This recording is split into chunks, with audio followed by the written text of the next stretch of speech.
Bonjour à tous. Je vais commencer par faire des introductions au langage C# en français, car il y a beaucoup sur le net et YouTube en particulier des vidéos en anglais, et je pense que la communauté française, il en manque pas mal. Donc j'ai lancé, moi j'utilise Visual Studio Visual C# 2010 version express, c'est-à-dire la version gratuite, que vous pouvez télécharger gratuitement sur microsoft.com. Donc je vais créer un nouveau projet, je vais choisir une application console, je vais lui donner un nom, variable. Je clique OK. Donc nous arrivons, je vais agrandir le texte, comme ça tout le monde verra bien. Pour cela je fais CTRL molette.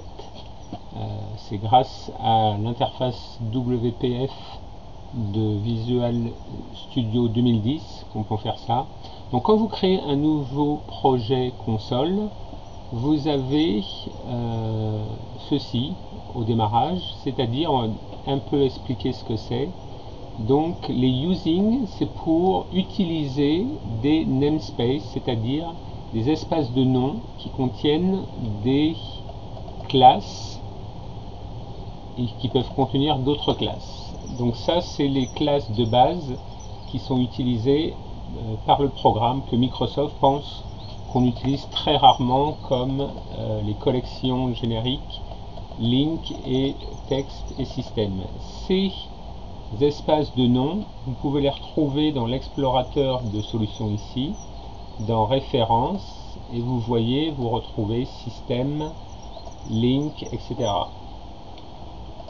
Donc Visual Studio a créé un namespace avec le nom de mon projet, ici variable, dans lequel il a créé une classe programme et dans lequel il a créé une méthode qui s'appelle main, c'est-à-dire c'est le point d'entrée du programme. Quand le compilateur va compiler le programme, il va chercher ce mot-clé pour savoir que c'est le début où on commence.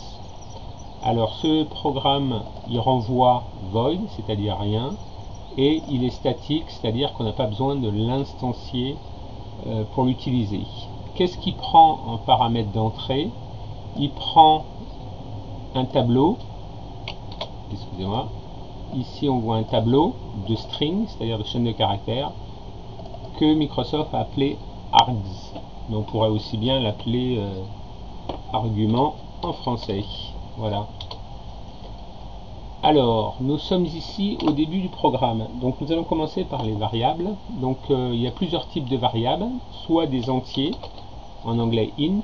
Donc là vous voyez l'intelligence qui vous propose des mots-clés selon ce que vous venez de taper.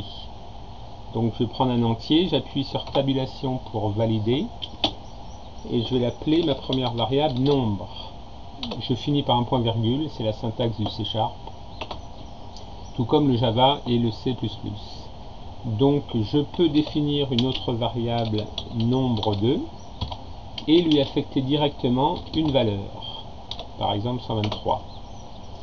Il y a d'autres types de variables, par exemple les booléens. Alors par exemple vous pouvez vous demander quelle est la différence entre bool et boolean. Et bien si je clique dessus, l'intelligence me dit c'est une structure système boolean, et bool c'est pareil. Donc je vais choisir celui-là en tapant sur tab, et je vais donner un nom à ma variable, par exemple partie finie, et je vais dire que au départ elle prend la valeur false. D'autres variables, par exemple string, qui est une chaîne de caractères, je peux lui attribuer ce que je veux, aussi bien des chiffres que des lettres.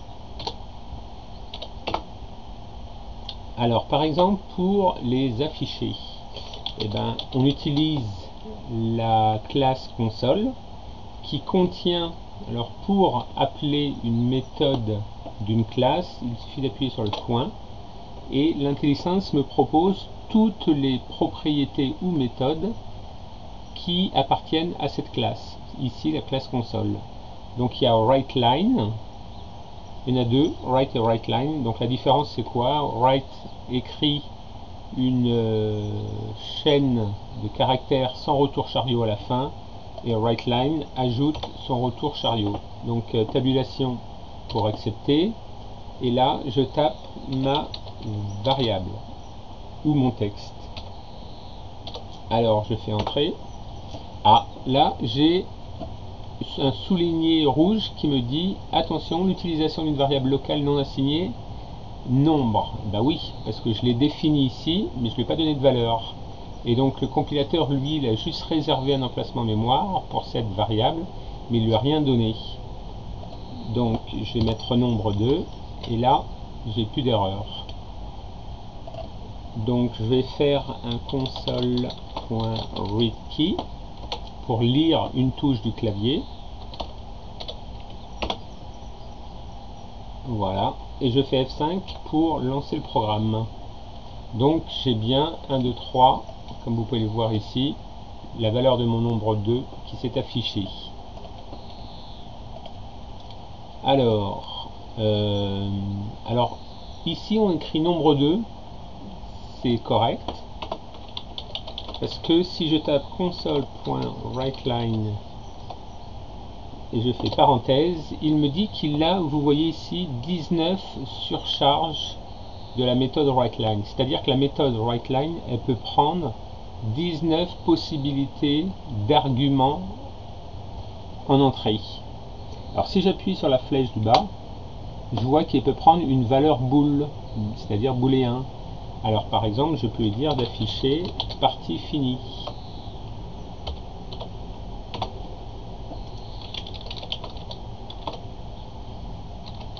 Donc je fais un writeLine, je vais voir les autres. Une valeur, un quart c'est un caractère, ça c'est un tableau de caractères, une valeur décimale, une valeur double, flottante, c'est-à-dire avec des virgules, une valeur entière, etc., etc. Donc ma string ce serait par exemple chaîne. Voilà, je vais faire F5 et vous voyez bien qu'il m'a affiché mon nombre 2, ma partie est-elle finie false, et la valeur chaîne. Donc voici mon premier tutoriel. Donc merci de le noter si vous aimez ou si vous n'aimez pas. Et si vous avez des questions, n'hésitez pas à les poster sur le site et j'essaierai de les répondre. Merci et à bientôt.